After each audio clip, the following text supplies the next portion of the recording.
আজকে বন্ধুরা নিয়ে চলে এসেছি ট্যাংরা মাছ আলু দিয়ে ঝাল করব। দেখুন কীভাবে বানাচ্ছি। নুন আগে থেকেই মাখানো ছিল, হলুদটা দিয়ে দিলাম, হলুদ দিয়ে মাখিয়ে নেব।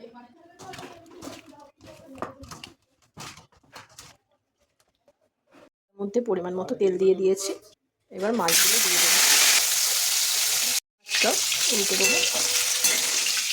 সব মাছ উল্টে নিয়েছি। এদিকে মশলাটা রেডি করে নেবো।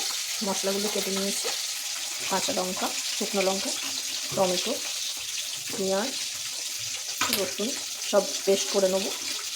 মশলা রেডি হয়ে গেছে। মাছগুলো পুরো মুচমুচে করে ভাজবেন না, হালকা ভাজবেন। তেলের ওপর খুব সামান্য চিনি দিয়ে দেবো।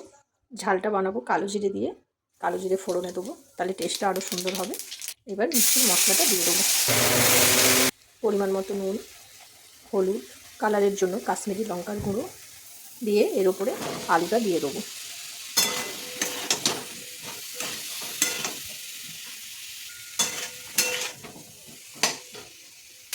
আলুটা মশলার সঙ্গে ভালো করে কষিয়ে নিতে হবে। কষানো হয়ে গেছে, এবার জল দিয়ে দেবো। দেখুন কালারটা কি ভালো এসছে। এটা গামাখা হবে, বেশি জল দেওয়া যাবে না, আর একটু জল দেবো। ঝালটা ফুটলে মাছগুলো দেবো। ঝালটা ফুটে গেছে, আলুগুলো হাফ সেদ্ধ হয়ে গেছে, এবার মাছগুলো দিয়ে দেবো।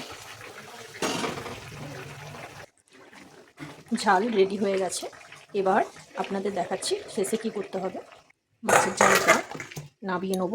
নামানোর পর আবারও একটু কালো জিরে ওপর থেকে ছড়িয়ে দেবেন,